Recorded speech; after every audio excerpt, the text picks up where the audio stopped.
the silver content had declined again. It was down to about 87% silver. Not a big decline, but the steady decline was just starting. Now, Hadrian, as you probably know, was famous for building a 73-mile-long wall across Britain. He was very fond of a young man called Antinous. So despite being married to a 14-year-old girl, this is Hadrian being married to a 14-year-old girl named Sabina, he never had children because it seems he preferred Antinous. They want to spend more than they are collecting in taxes. Maybe they're fighting wars. Maybe they're funding massive public works. Maybe the social security system's got out of control and the liabilities are just too big. Or maybe they're just buying votes with popular programs. Or perhaps it's all of the above. So what do? They start to borrow. And then they borrow some more. And then they borrow some more to pay the maturing debt that they owe. And then they borrow some more to pay the maturing debt plus the interest they owe. And then they borrow some more to pay the maturing debt plus the interest plus the extra money they want to spend again this year. And so it goes on until the debt becomes unsustainable. And this is where it gets interesting. Once you control the money supply, as a government, you face a temptation that no government can resist. They never have been able to resist it.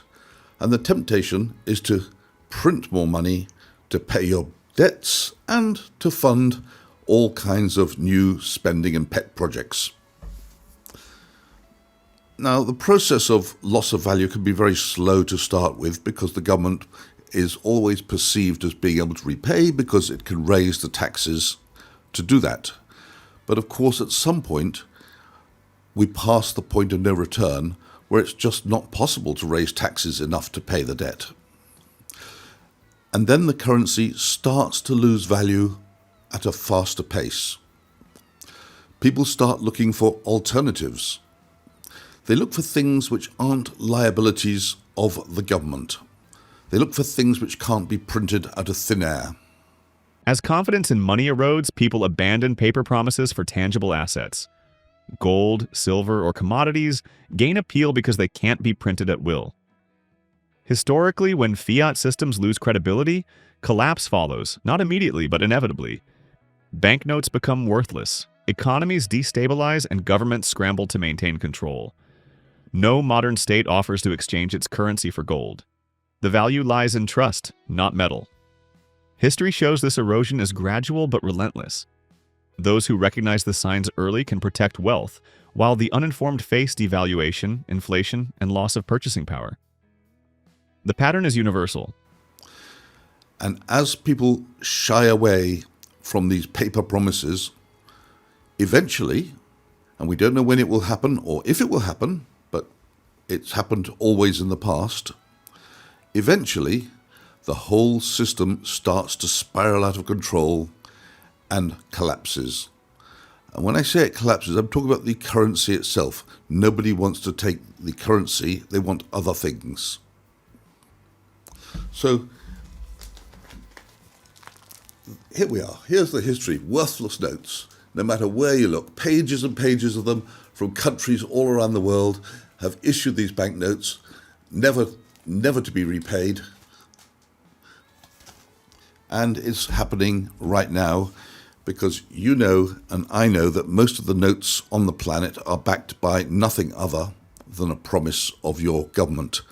As far as I know, there's no government currently offering to change their banknotes for their gold. They're all hanging on to their gold for dear life, and for good reason.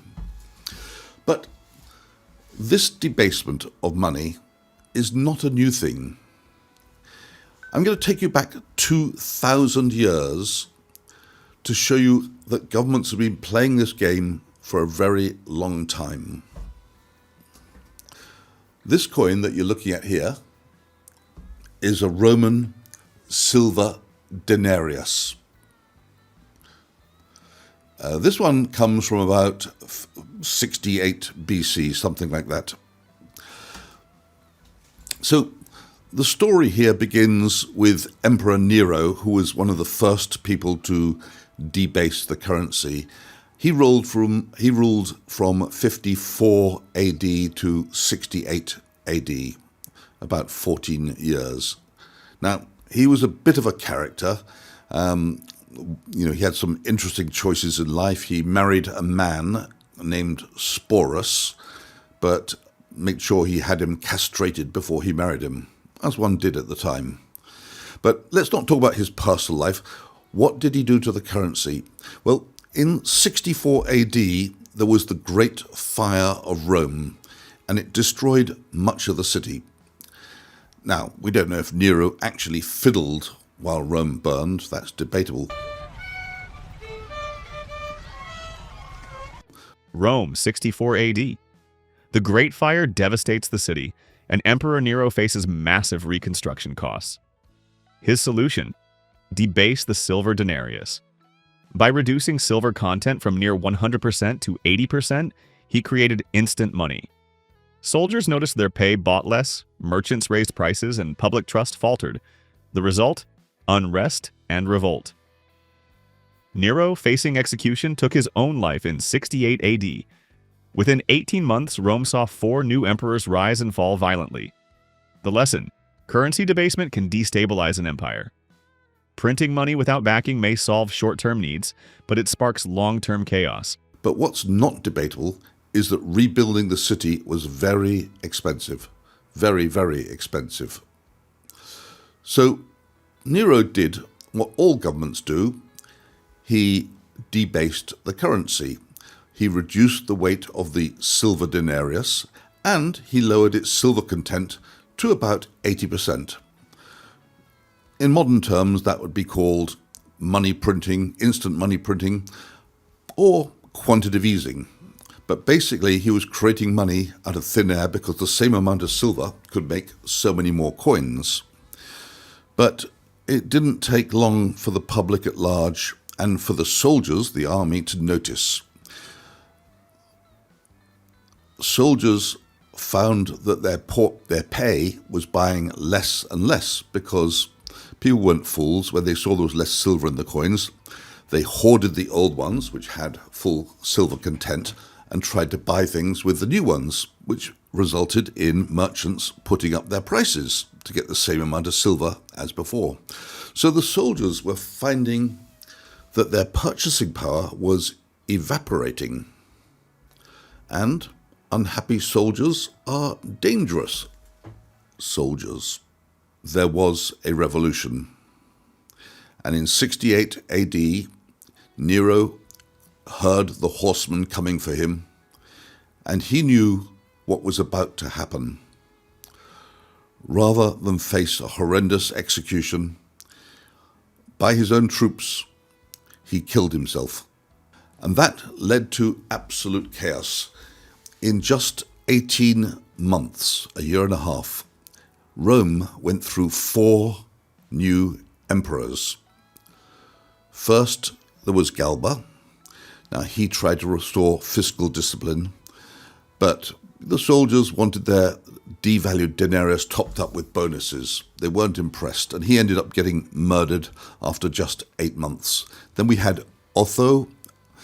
He lasted 3 months, and he was defeated in battle by the new emperor, whose name was Vitellius. Another one who decided to commit suicide rather than face the consequences of being defeated. Vespasian's successors struggled to maintain stability. Alba, Otho, and Vitellius tried and failed. One was brutally executed. Emperor Vespasian restored silver content to 93.5%, introduced taxes, including the famously unpopular urine tax, and stabilized Rome for a decade. Soldiers regained purchasing power and trust returned.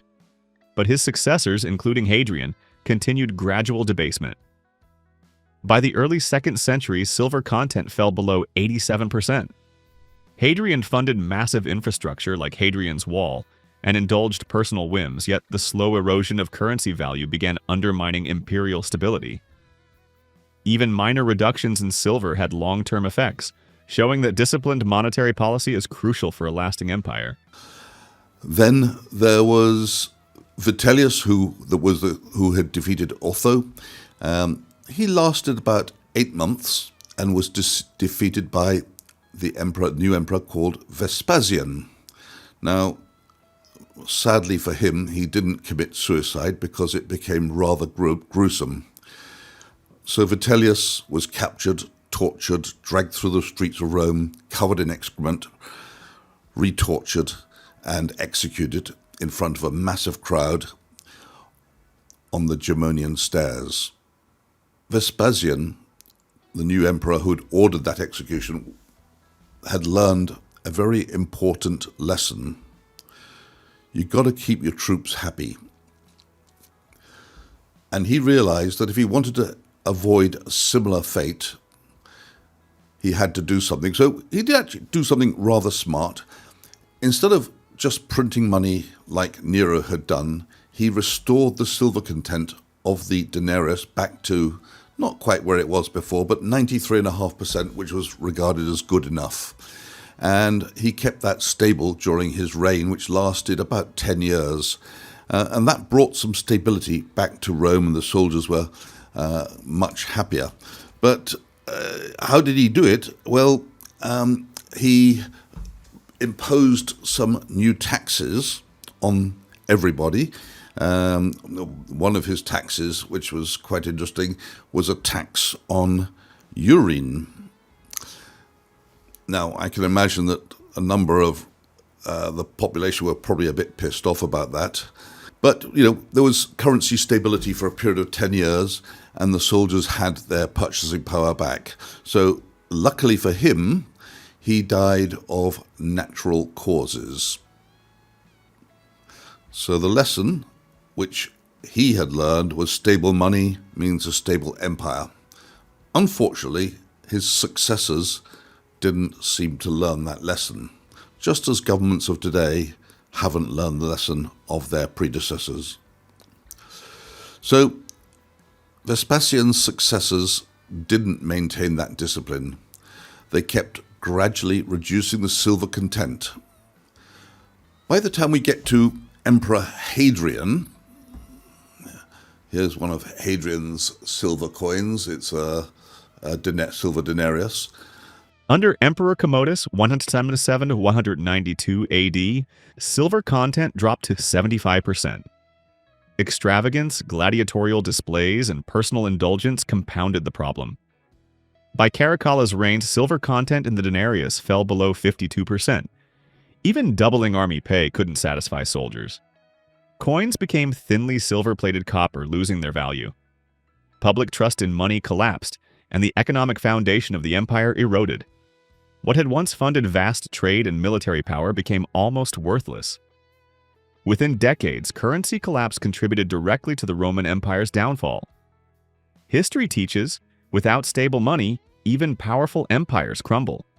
Debasement destroys wealth, undermines military morale, and destabilizes society. The silver content had declined again.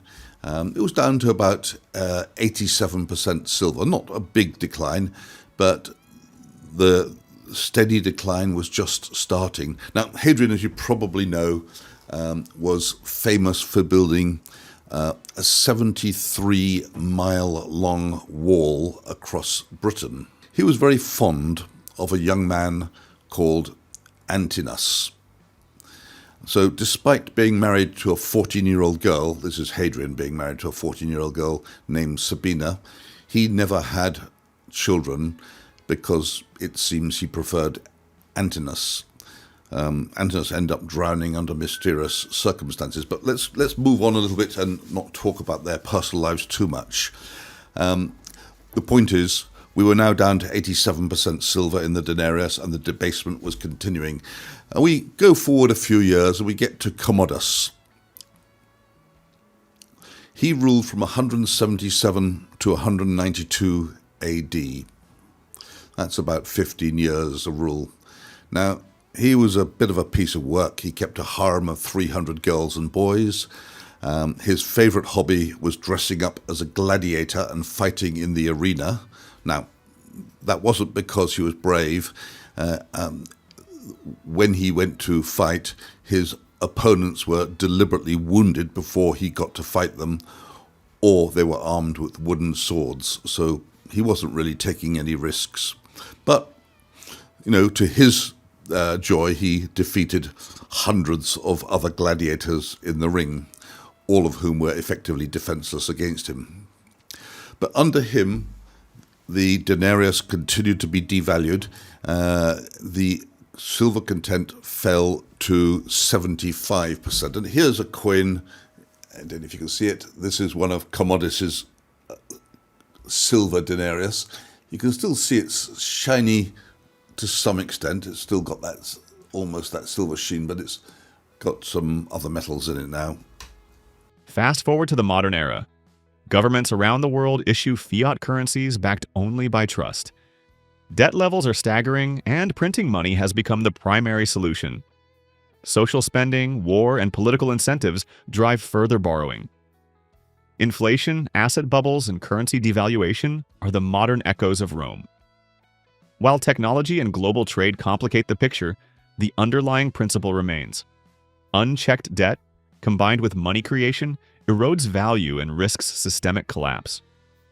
Observing history provides foresight. Recognizing the signs early allows individuals to protect wealth, as societies that ignore monetary discipline risk repeating the costly mistakes of the past. Step forward a few tens of years, and we get to Caracalla, the Emperor Caracalla. Now, he was emperor at the age of 8, and lasted quite a long time, right through to his 20s, in fact. He was joint ruler with his brother called Geta, but Caracalla was a bit of nasty work. He murdered his brother Geta, who was in his mother's arms at the time, and he was a particularly wicked citizen, wicked person for the Roman citizens. He imposed a 5% inheritance tax on everybody. Okay, so far so good. But after he had murdered his brother Geta, he had some 20,000 people executed for the alleged crime of mourning his brother's death, because they weren't supposed to do that. And he had his brother's image erased from all the statues and monuments and anything else. Despite getting this extra tax revenue from all these people who had just been murdered by him, the army was still unhappy. So what did he do? He doubled the army's pay. And how did he double it? Debased the denarius down to 52% silver. And here's a coin. I've got a coin from Caracalla. It's not nearly as shiny as the ones we saw before. I'll show you that coin. So that's one of Caracalla's silver denarius coins. It's kind of lost its silver sheen, I'm afraid, because of the fact that it's only got about 50% silver in it. The debasement continued decade after decade, and within 50 years, the silver denarius, once over 93% pure silver, had gradually become nothing more than a copper coin with a thin silver wash on it. The currency that had built an empire, that had funded the greatest military machine in the ancient world, the currency that had facilitated world trade across 3 continents, eventually became worthless. And the Roman Empire? It collapsed not long afterwards. Now you might be thinking, interesting history lesson, but what's that got to do with me? It's got everything to do with you, because we are watching the exact same pattern play out right now in real time across the entire globe.